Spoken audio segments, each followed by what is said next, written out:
Opa, meu nome é Manuel e sejam bem-vindos ao Budgetório. E pro vídeo de hoje, eu trago um conteúdo mais descontraído, baseado num formato de vídeo que conheci recentemente, onde vamos descobrir quais são os 7 níveis de comandantes desconhecidos, ou underrated, né, do inglês, desse nosso formatinho favorito de se jogar papelão colorido. E logo de cara eu já quero deixar claro que, apesar da palavra níveis aí no título, isso não é um vídeo meu tentando, sei lá, classificar todos os comandantes em níveis que variam, ou até mesmo daqueles vídeos de níveis de um iceberg. Mas sim, isso é baseado num vídeo que eu assisti sobre os 7 níveis de jogos Dungeon Crawler, e apareceu no meu recomendados do YouTube umas semanas atrás. Sem me aprofundar muito, no vídeo em questão, em inglês, o criador pegou todos os jogos desse gênero e os dividiu em 7. No nível mais do topo tinha os jogos Dungeon Crawler mais fáceis, geralmente mais novos também, e ele foi descendo, explicando como que mecânicas mais rudimentares resultaram nas mais modernas, até chegar nos avós desses jogos, como Rogue ou Wizardry. E similarmente eu achei que seria legal um conteúdo mais descontraído desse tipo, com Magic, onde nos primeiros níveis eu falarei sobre grupos de comandantes mais populares, que eu acho deles como um todo, e às vezes até alguns exemplos específicos, e conforme a gente for descendo, eu falo cada vez mais de metas mais antigos e a história do formato. Inclusive, apesar desse ser um vídeo pra todos, eu acho que quem começou nos últimos anos estará muito bem servido, tanto pela história do Commander, quanto pelas experiências que eu tive ao longo dos anos que eu vou relatar aqui. Nós vamos ver isso tudo juntos. Assim como o canal tá junto da 3D Universe Deck Boxes, que também trará boas experiências ao longo dos anos, com sua proteção em beleza, vindas em caixas personalizadas impressas em 3D. E seja feito no seu setup ou dando mais personalidade aos seus decks para os seus amigos e amigas da lojinha verem, você não vai ficar na mão. Então use o cupom BUDGETÓRIO5 e venha fazer parte da nossa família, obtendo o melhor box pelo melhor preço. Enquanto você estiver aí na descrição, aproveita para ajudar o canal se quiser no apoia.c/BUDGETÓRIOCMD, beleza? Então beleza. E para começar com o primeiro nível, aqueles que eu considero os comandantes menos desconhecidos, eu resolvi falar a respeito dos pré-construídos modernos de Commander, que pra mim acabam sendo os comandantes mais populares, pois você os vê na sua lojinha local, você os vê na criação de conteúdo, né, internet, redes sociais, pois a análise desses decks é muito popular. E até mesmo, cara, em grupo de WhatsApp, Telegram, Discord, sempre tem burburinho quando sai um novo pré-con, nem que seja das pessoas que estão curiosas para ver o que a Wizards aprontou dessa vez, os reprints, e certamente não atrapalha que quase todo produto esteja acompanhado com um pré-con de Commander hoje em dia. Então, eu diria que são os mais populares. E essa vai ser talvez uma oportunidade inédita aqui, pois no Budgetório não falamos de pré-cons quase nunca. Algo que ocorre mais, pois eu sinto que não tenho muito a adicionar no discurso, pois eu não compro e mesmo que comprasse esses decks, eu não teria prazo de testar o produto a tempo para fazer review, se eu recomendo, né, o deckzinho ou não. Mas é indiscutível que pelo preço ofertado temos grande valor entregue, mesmo nos decks que acabam tendo reprints piores. Vamos pegar, por exemplo, as duas listas de Edge of Eternities, só porque elas são recentes. No dia que eu tô gravando isso aqui, você consegue comprar as duas juntas por R$630, e o preço das cartas do Counter Intelligence, quando somadas, dão quase 450, e do World Shaper dá uns R$400. Logo você paga muito menos para receber muito mais. Claro, valor por si só não é tudo que importa hoje em dia, pois até mesmo um deck mais barato consegue ter resultados ótimos e ser divertido. Essa é basicamente a premissa do Budgetório, inclusive, né? E eu acho que essas listas conseguem fazer isso bem, principalmente pois os pré-cons conseguem te inserir num ecossistema próprio. E pra quem não sabe, né, o que eu tô falando, é baseado no fato de que, por mais que existam variações, todos os pré-cons de anos mais recentes são mais ou menos balanceados entre si. Tem, é claro, aquele pré-conzinho que ganha mais ou que ganha menos, mas não existe com certeza um pré-con mais recente que ganha 90% das partidas ou que perca nessa mesma quantidade, de forma que eles conseguem jogar entre si de maneira justa. E eu acho que, por essas e outras, essa é a camada mais popular. Os pré-cons te iniciam bem no formato, permitem jogadores antigos a redescobrir estratégias novas e tem um valor bom no geral. Talvez ainda desse pra separar esses decks de Magic pré-construídos em decks normais ou Universes Beyond, que tem saído mais fortes no geral, mas eu acho que tá bom por enquanto de pré-con. Talvez depois a gente ainda veja mais um pouco sobre eles. Para a nossa segunda camada, eu elegi comandantes do formato padrão, ou Standard /T2, como nosso representante. E apesar da situação dele em 2025, eu acho que é meio difícil de argumentar que o Standard não é popular. Afinal de contas, esse é um formato que ainda tem muita cobertura online, o pessoal gosta dos spoilers, mas temos que reconhecer que nem todo jogador de Commander se mantém a par do Standard. Ou pelo menos do jeito, né, que todo jogador de Commander, ou quase todo, acaba olhando pelo menos de relance pros preconzinhos novos. Já que isso é algo até rápido de se fazer, inclusive. Eu não sei, ao longo dos anos até mesmo eu já me desliguei do T2 por um tempo. Mas eu acho que eu sempre dava uma olhada no preconzinho da vez. De forma que eu não fico triste se, na sua lista pessoal, você quiser inverter essas duas posições. E como alguém que começou a jogar Magic tem uns 8 anos, e que não tinha grana nenhuma pra tá fazendo isso, meu amigo, era uma mão na roda ter acesso às cartinhas do T2. Eu lembro, inclusive, que o meu primeiro meta era uma Rapatra, eu usava ela, e um amigo meu usava uma Atraxa e o outro uma Azusa. E ainda assim, todos nós sempre acabávamos vendo e trocando spoilers no WhatsApp uns com os outros em busca de figurinhas baratas e comandantes interessantes do T2. Acabou que eu era o maluco que mais montava deck dos três, rodei uma série de comandantezinhos T2 na época, como Muldró, Tayara, Teysa Karlov, de forma inclusive que eu acho que o Standard é interessante demais pra quem tá começando. E se a sua lojinha tiver, inclusive, selados ou campeonatinhos de T2, vocês ainda podem fazer o mesmo que um brother meu fazia, que é montar um deck agro baratinho, que é algo que sempre vai existir, e se inscrever para campeonatinhos pequenos. Ele aprendeu bastante a jogar naquela época, ganhou uma série de premiações menores e até maiorzinhas quando dava sorte. E com isso ele foi montando a coleção, vendendo cartinha, é uma ideia bem boa. Porém, eu falei muito do porquê o T2 é popular com quem tá começando. Mas e pra quem já joga Commander faz um tempo? O que o Commander oferece pra manter a atenção dessas pessoas? Bom, ignorando, é claro, quem joga ambos, né, Commander e T2, você que não tem deck desse formatinho ainda pode aproveitá-lo com frequência, pois temas antigos voltam à tona toda hora, viabilizando estratégias ruins. Um exemplo meu mesmo foram Sacrários, que eu já achava legais, mas montei de fato um deck quando saíram aqueles outros 6. Acho que foi em M19, depois em Kamigawa saíram outros, o deck ficou bem consistente. E já começaram os pré-spoilers de Lorwyn lá e já fomos informados do retorno dos marcadores -1/-1, que inclusive casa bem com a minha Rapatra, cara, eu tenho que pensar nesse deck de novo com carinho. E meio que por aí vai, eu acho justo que o Standard seja o segundo nível dessa lista. Pro nosso terceiro nível, eu escolhi falar sobre o Edgar Hack, ou melhor, sobre o meta que existe ali, dos comandantes mais populares daquele site. Pois com isso, os precons novos, o T2 e o site, temos meio que o grosso do que é sempre o meta atual do Commander. Porém, antes de explicar isso, fica aqui aquela outra explicação, né, obrigatória sempre que eu menciono o Edgar Hack, que é o que diabos é esse negócio.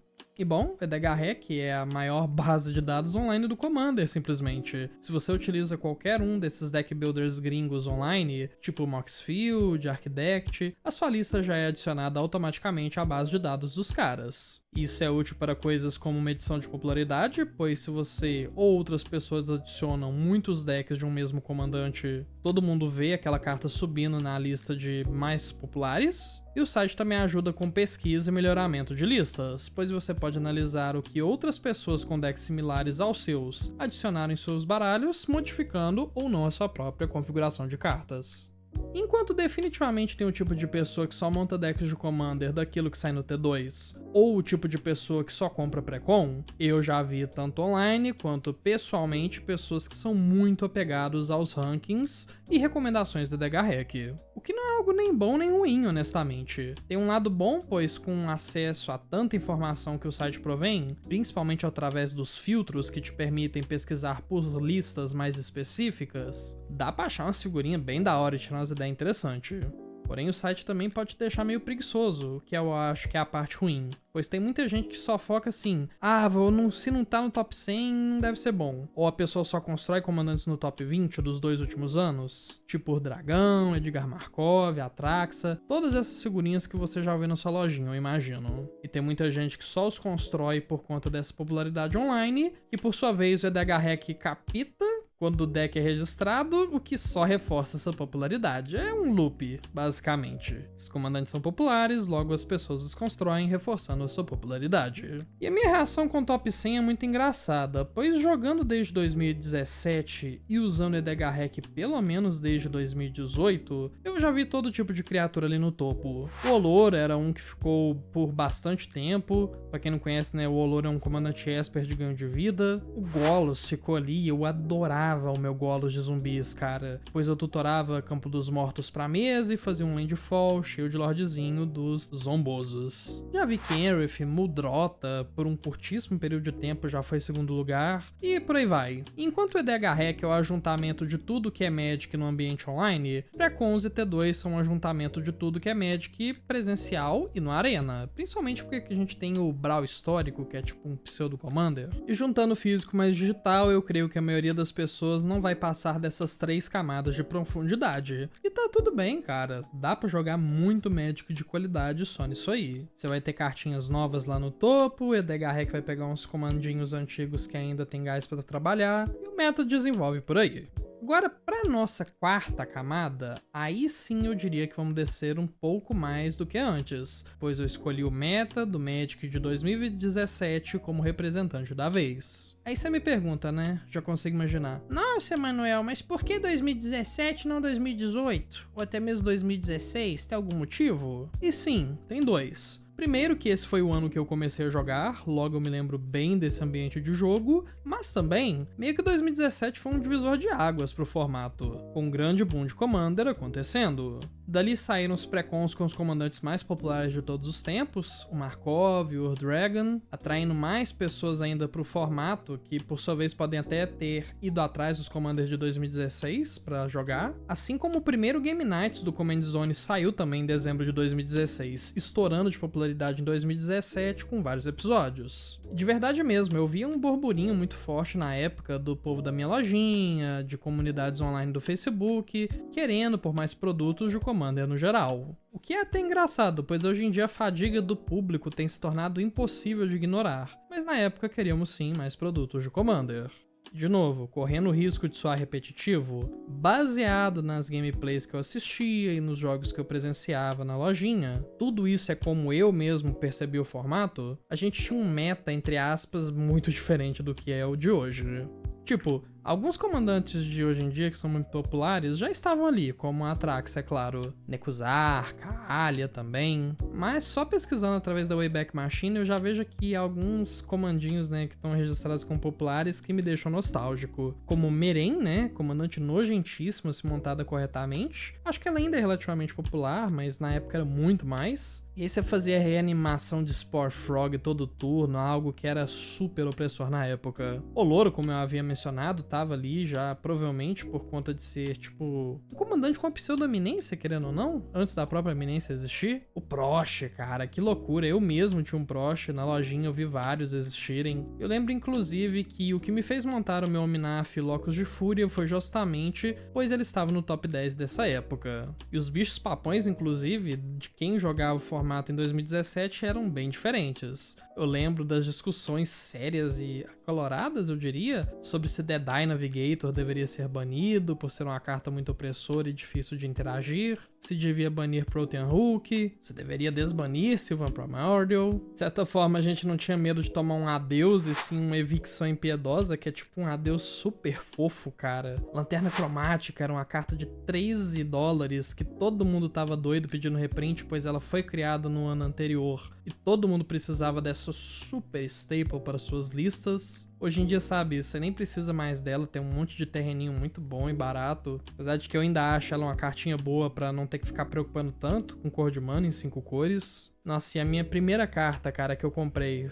tava no ensino médio e gastei R$50 no Elspeth Suns Champion. Que traduzindo para reais de 2025 deve ser, sei lá, R$1 milhão, não é mesmo? E aqui ela tá sendo considerada uma das melhores cartas brancas. É mágico, cara, sinceramente. Eu diria que 2017 foi a última vez que o Commander foi popular sem ser o carro do chefe do Magic. E isso era algo extremamente positivo. Não tínhamos esse sufocamento gerado por excesso de produtos, o que levava inclusive a menos cartas feitas feitas com Commander em mente. E parecia que dava para ser mais criativo sem o jogo segurar na sua mão e dizer: toma aqui esse comandante 5-color feito especificamente para esse tema e mais 15 cartas roubadas para utilizar. O que é algo que, dependendo de quem você pergunta, pode até ser positivo ou negativo. Pois tem muita gente que curte, sabe, não ter que ficar inventando muita moda, só lança o comandinho que é bom pro serviço. Enfim, eu acho que a Wizards hoje em dia ela faz isso melhor, ela agrada aos dois lados, querendo ou não. Já para nossa quinta camada, as coisas ficam um pouco mais nebulosas, pois, como eu já disse, comecei a jogar Magic na camada anterior. Porém, não se preocupem, pois não somente a internet é um lugar lindo, cheio de informações antigas registradas por aí, como também nós temos alguns conteúdos incríveis sobre o que eu vou falar agora, que são os pré-cons antigos. No caso, esses vídeos são a série do Gavin Verhey, falando sobre o design dos pré-cons antigos com a Melissa DeTora, e alguns podcasts que o próprio pai do Commander, Sheldon Mannery, participou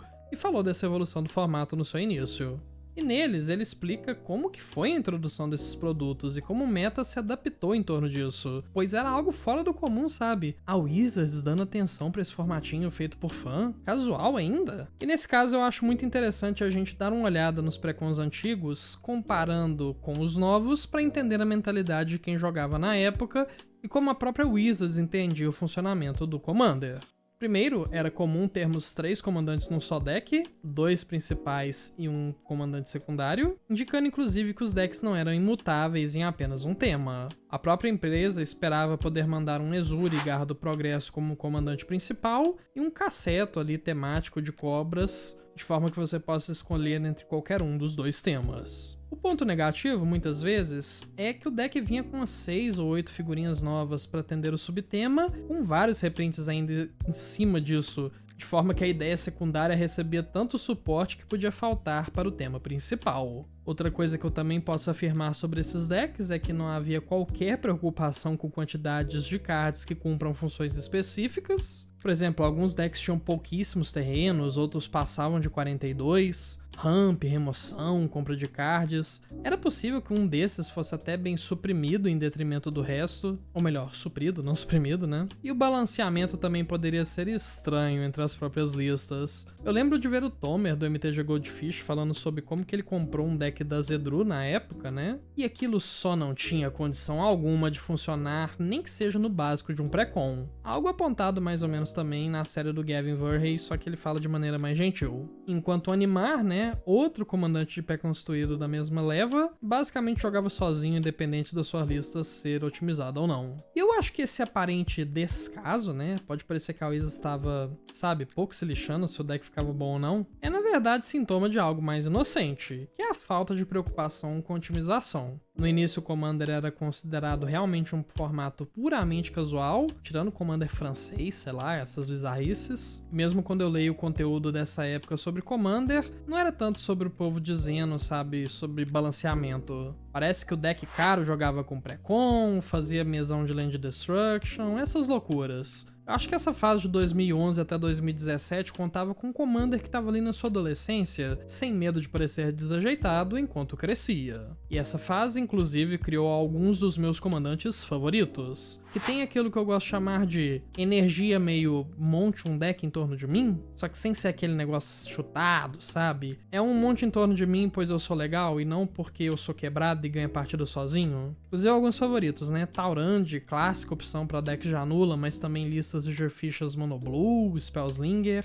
Aurélia e Gisela para os nossos sofredores que queriam montar decks de anjos lá no início do formato, Krenko e Púrpura para mostrar que tinha sim, na verdade, lista que ganhava o jogo sozinha, Iroas, Dromoka, Morges, só a galerinha da paz, cara. Eu fico nostálgico, pois hoje em dia parece que tem muitos comandantes que são a pergunta e a resposta, sabe? Tipo o Urza que gera mana e aí ele já gasta a própria mana naquela habilidade dele de conjurar no topo. Eu acho que aqui os decks eram ou a pergunta ou a resposta, tinha umas artes interessantes, uns efeitos não tão apocalípticos, igual o Power Crypt hoje em dia consegue ser. Eu sinto saudade, cara, de uma época que eu não vivi.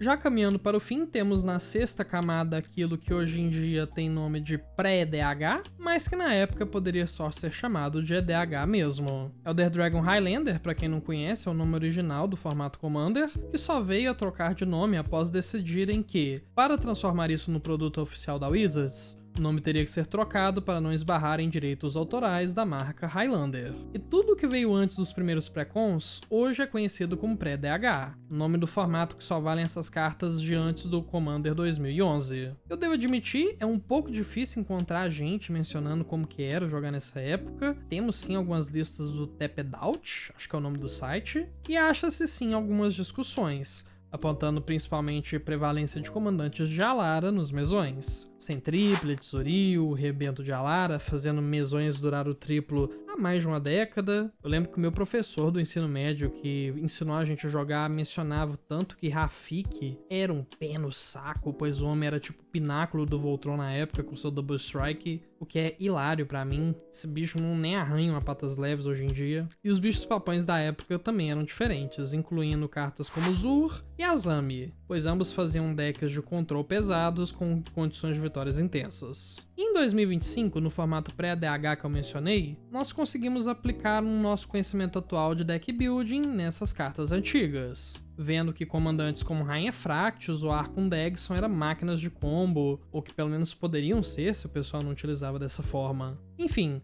eu acho que dá pra dizer que essa sexta camada contém um Commander em sua infância, com cartas que tinham o potencial de serem roubadas, mas que nem sempre eram utilizadas de maneira mais otimizada. Pois mesmo que o conhecimento para avaliar decks multiplayer não seja algo novo, tem um artigo, acho que é do Anthony Along, de 2005, falando sobre avaliação em cenários multiplayer, e ele é um dos caras que escrevia a teoria de Magic mais pesado, né? Por mais que as pessoas já tivessem acesso a isso, o pessoal preferia montar o que dava na telha, esperando um 7T2 sair com 9 lendas ruins e um ok para ser comandante, aí taca LD e sacanagens diversas daquela carta, e isso é tudo que você precisa para ser feliz. É um meta exótico que parece divertido de se imaginar, mas que eu não trocaria pelo meta em que eu comecei. E é claro, esse é um período muito importante segundo o próprio Sheldon, pois a divulgação feita pela própria comunidade de pessoa a pessoa levou os pré-cons a existirem, e a gente tem o Magic de hoje por conta do Commander, querendo ou não. Se isso é algo que você gosta, aí já é outro negócio, né? Eu gosto. Eu jogo Commander, eu acho bacana. Para a nossa sétima e última camada, temos quase que uma curiosidade. Pois, se na última camada a gente já tinha comandantes do início do game, quem poderia ser mais desconhecido do que isso? E a resposta são 5 dragões ancestrais de Legends: Nuclear Bolas, Arcade Sabaoth, Chromium, Palladia Morse e Vaivik Chasmad.